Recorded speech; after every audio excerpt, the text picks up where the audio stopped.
Hi guys, how are you? I just wanted to get on and send you a video saying hi, telling you I miss you. I miss seeing your faces. I miss hearing about your day and how things are going and what you're up to. And I really hope that we get to get back in the classroom at some point before the end of the year.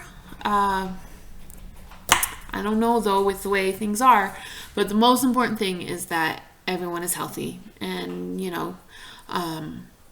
so that you're staying home and you're being healthy. But next week, here goes nothing. We're gonna do online school, and so I'm getting ready. I've been working really hard. We're gonna be using Google Classroom, and we'll go from there. I don't really know what I'm doing. I'm figuring it out as I go, and we'll be talking and seeing how things work. We'll be using Zern, Newsla, stuff we used in the classroom. So I really hope it goes well, and you guys can always email me and talk to me and reach out to me about things and questions that you have, and we'll figure this out. But another reason why I'm doing this video is I wanted to read Harry Potter to you. You guys asked me to read The Prisoner of Azkaban. We did a quick summary of the second one. Most of you kind of knew what happened in it anyways because you've seen the movie. We did a quick, and some of you read it. So we did a quick summary, and then you asked, and we got it started, and then this happened. So I was thinking it would be cool if I could keep reading Harry Potter to you. And what's even cooler is that yesterday J.K. Rowling, the author of the series, said it was okay for teachers to post videos of them reading Harry Potter to their students, because without her permission, so I can read it to you guys in the classroom, but reading it and posting a video of it is actually not legal without the author's consent. It's copyright infringement. It's an infringement of their work without their consent. But she said yesterday that teachers could do that. So I saw that and I was like, yeah, I'm going to go ahead and I'll make videos every day of me reading The Prisoner of Azkaban. And it's a total, like, if you want to watch it. If you don't want to watch it, don't watch it. It's no big deal. Won't hurt my feelings. I just thought it'd be something fun that I could do for you guys since I don't get to see you. So I am going to read the Harry Potter and the Prisoner of Azkaban. It is the illustrated version. And another slight difference is this version, that the illustrated version is actually the original British version. So when it was published in America, they changed some words because there's some words in England and Britain, because J.K. Rowling's from Scotland, that they use differently than what we use. I mean, they're same words, but they might sound weird because they're not used the way we use them. For example, the very beginning of the book, it talks about Harry being under covers, and it says he's using a torch. He doesn't literally have a torch, with a flame. It's a flashlight, but they call it a torch. Different. So there's just a couple of those things, and so you'll hear some of those, and I'll try to point them out as I read it and explain the difference. I might not catch all of them, but I'm gonna read it and I'll show you the pictures. This one, I think I'm gonna go ahead and start back at the very beginning because I'm not 100% sure where I stopped. I know we weren't very far into it, so here goes nothing. So there's a cool drawing. That's the prison. Remember, Azkaban is the prison that's out in the middle of the ocean, kind of like our Alcatraz.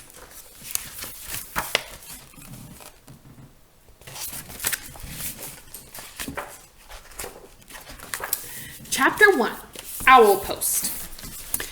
Harry Potter was a highly unusual boy in many ways. For one thing, he hated the summer holidays more than any other time of year. For another, he really wanted to do his homework, but was forced to do it in secret, in the dead of night. And he also happened to be a wizard. It was nearly midnight, and he was lying on his front in bed, the blankets drawn right over his head like a tent, a torch, flashlight, in one hand, and a large leather-bound book. A History of Magic by Bathilda Bagshot propped open against the pillow. Harry moved the tip of his eagle feather quill down the page, frowning as he looked for something that would help him write his essay, which, burning in the 14th century, was completely pointless. Discuss. The quill paused at the top of a likely-looking paragraph. Harry pushed his round glasses up his nose, moved his torch closer to the book, and read. Non-magic people, more commonly known as muggles, were particularly afraid of magic in medieval times, but not very good at recognizing it. On the rare occasion that they did catch a real witch or wizard, burning had no effect whatsoever. The witch or wizard would perform a basic flame-freezing charm and then pretend to shriek with pain while enjoying a gentle tickling sensation. Indeed, Gwendolyn the Weird enjoyed being burnt so much that she allowed herself to be caught no fewer than 47 times in various disguises. Harry put his quill between his teeth and reached underneath his pillow for his ink bottle and a roll of parchment. Slowly and very carefully, he unscrewed the ink bottle, dipped his quill into it, and began to write, pausing every now and then to listen, because if any of the Dursleys heard the scratching of his quill on their way to their bathroom, he'd probably find himself locked in the cupboard under the stairs for the rest of the summer. So there's Harry. The Dursley family of number 4 Privet Drive was the reason that Harry never enjoyed his summer holidays. Uncle Vernon, Aunt Petunia, and their son, Dudley, were Harry's only living relatives. They were muggles, and they had a very medieval attitude towards magic. Harry's dead parents, who had been a witch and wizard themselves, were never mentioned under the Dursleys' roof. For years, Aunt Petunia and Uncle Vernon had hoped that if they kept Harry as downtrodden as possible, they would be able to squash the magic out of him. To their fury, they had been unsuccessful, and now lived in terror of anyone finding out that Harry had spent most of the last 2 years at Hogwarts School of Witchcraft and Wizardry. The most the Dursleys could do these days was to lock away Harry's spellbooks, wands, cauldron, and broomstick at the start of the summer holidays and forbid him to talk to the neighbors. This separation from his spellbooks had been a real problem for Harry because his teachers at Hogwarts had given him a lot of holiday work. One of the essays, a particularly nasty one, about shrinking potions, was for Harry's least favorite teacher, Professor Snape, who would be delighted to have an excuse to give Harry a detention for a month. Harry had therefore seized his chance in the first week of the holidays while Uncle Vernon, Aunt Petunia, and Dudley had gone out the front garden to admire Uncle Vernon's new company car in very loud voices, so the rest of the street would notice it too. Harry had crept downstairs, picked the lock on the cupboard under the stairs, grabbed some of his books, and hid them in his bedroom. As long as he didn't leave spots of ink on the sheets, the Dursleys need never know that he was studying magic by night. Harry was keen to avoid trouble with his aunt and uncle at the moment, as they were already in a very bad mood with him, all because he'd received a telephone call from a fellow wizard 1 week into the school holidays. Ron Weasley, who was one of Harry's best friends at Hogwarts, came from a whole family of wizards. This meant that he knew a lot of things Harry didn't, but had never used a telephone before. Most unluckily, it had been Uncle Vernon who had answered the call. "Vernon Dursley speaking." Harry, who happened to be in the room at that time, froze as he heard Ron's voice answer, "Hello? Hello? Can you hear me? I want to talk to Harry Potter." Ron was yelling so loudly that Uncle Vernon jumped and held the receiver a foot away from his ear, staring at it with an expression of mingled fury and alarm. "Who is this?" he roared in the direction of the mouthpiece. "Who are you?" "Ron Weasley!" Ron bellowed back as though he and Uncle Vernon were speaking from opposite ends of a football pitch. Pitch is field. They call it a pitch. We call it a field. "I'm a friend of Harry's from school!" Uncle Vernon's small eyes swiveled around at Harry, who was rooted to the spot. "There is no Harry Potter here!" he roared, now holding the receiver at arm's length, as though frightened it might explode. "I don't know what school you're talking about! Never contact me again! Don't you come near my family!" and he threw the receiver back onto the telephone as if dropping a poisonous spider. The row that had followed had been one of the worst ever. Row is fight. How dare you give this number to people like you? Uncle Vernon had roared, spraying Harry with spit. Ron obviously realized that he'd got Harry into trouble because he hadn't called again. Harry's other best friend from Hogwarts, Hermione Granger, hadn't been in touch either. Harry suspected that Ron had warned Hermione not to call, which was a pity, because Hermione, the cleverest witch in Harry's year, had Muggle parents and knew perfectly well how to use the telephone, and would probably have had enough sense not to say that she went to Hogwarts. So Harry had had no word from any of his wizarding friends for 5 long weeks, and this summer was turning out to be almost as bad as the last one. There was just one very small improvement. After swearing that he wouldn't use her to send letters to any of his friends, Harry had been allowed to let his owl, Hedwig, out at night. Uncle Vernon had given in because of the racket Hedwig made if she was locked in her cage all the time. Harry finished writing about Wendell the Weird and paused to listen again. The silence in the dark house was broken only by the distant grunting snores of his enormous cousin, Dudley. It must be very late. Harry's eyes were itching with tiredness. Perhaps he'd finish this essay tomorrow night. He replaced the top of the ink bottle, pulled an old pillowcase from under his bed, and put the torch, a history of magic, his essay, quill, and ink inside it, got out of bed, and hid the lot under a loose floorboard under his bed. Then he stood up, stretched, and checked the time on the luminous alarm clock on his bedside table. It was 1 o'clock in the morning. Harry's stomach gave a funny jolt.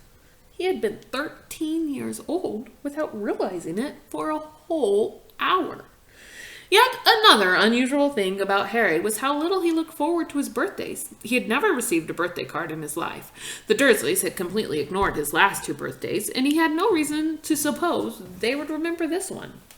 Harry walked across the dark room, past Hedwig's large empty cage, to the open window. He leant on the sill, the cool night air pleasant on his face after a long time under the blankets. Hedwig had been absent for 2 nights now. Harry wasn't worried about her. She'd been gone this long before, but he hoped she'd be back soon. She was the only living creature in this house who didn't flinch at the sight of him.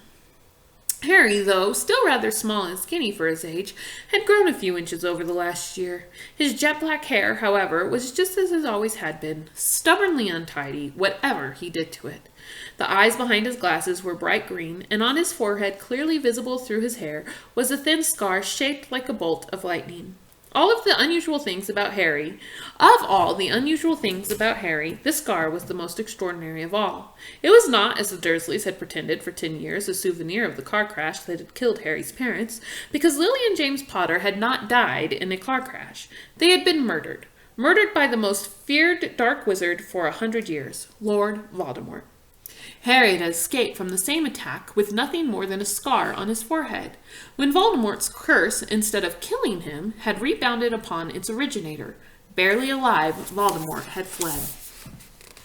But Harry had come face to face with him since at Hogwarts. Remembering their last meeting as he stood at the dark window, Harry had to admit that he was lucky even to have reached his 13th birthday.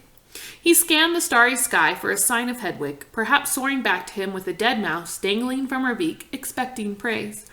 Gazing absently over the rooftops, it was a few seconds before Harry realized what he was seeing. Silhouetted against the golden moon and growing larger every moment, was a large, strangely lopsided creature, and it was flapping in Harry's direction. He stood quite still, watching it sink lower and lower. For a split second, he hesitated, his hand on the window latch, wondering whether to slam it shut. But then the bizarre creature soared over one of the street lamps of Privet Drive, and Harry, realizing what it was, leapt aside. Through the window soared 3 owls, 2 of them holding up the third, which appeared to be unconscious. They landed with a soft flump on Harry's bed, and the middle owl, which was large and gray, killed over and lay motionless. There was a large package tied to its legs. Harry recognized the unconscious owl at once. His name was Earl, and he belonged to the Weasley family. Harry dashed to bed at once, untied the cords around Earl's legs, took off the parcel, and then carried Earl to Hedwig's cage. Earl opened one bleary eye, gave a feeble hoot of thanks, and began to gulp some water. Harry turned back to the remaining owls. One of them, the large snowy female, was his own Hedwig. She too was carrying a parcel and looked extremely pleased with herself. She gave Harry an affectionate nip with her beak as he removed her burden, then flew across the room to join Earl. Harry didn't recognize the third owl, a handsome tawny one, but he knew at once where it had come from because in addition to a third parcel, it was carrying a letter bearing the Hogwarts crest. When Harry relieved this owl of its post, it ruffled its feathers importantly, stretched its wing, and took off through the window into the night. Harry sat down on his bed, grabbed Earl's package, ripped off the brown paper, and discovered a present wrapped in gold and his first birthday card. Fingers trembling slightly, he opened the envelope. 2 pieces of paper fell out. A letter and a newspaper cutting. The cutting clearly had come out of the wizarding newspaper, the Daily Prophet, because the people in the black and white picture were moving. Harry picked up the cutting, smoothed it out, and read, Ministry of Magic employee scoops grand prize.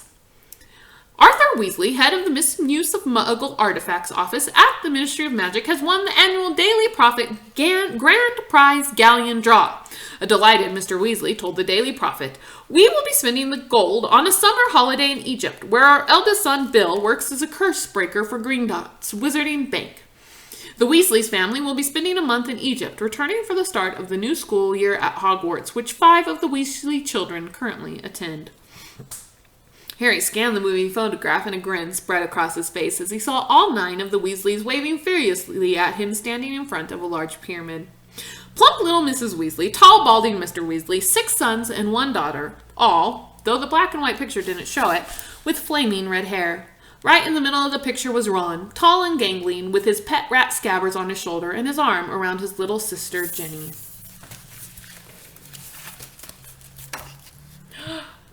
Which way?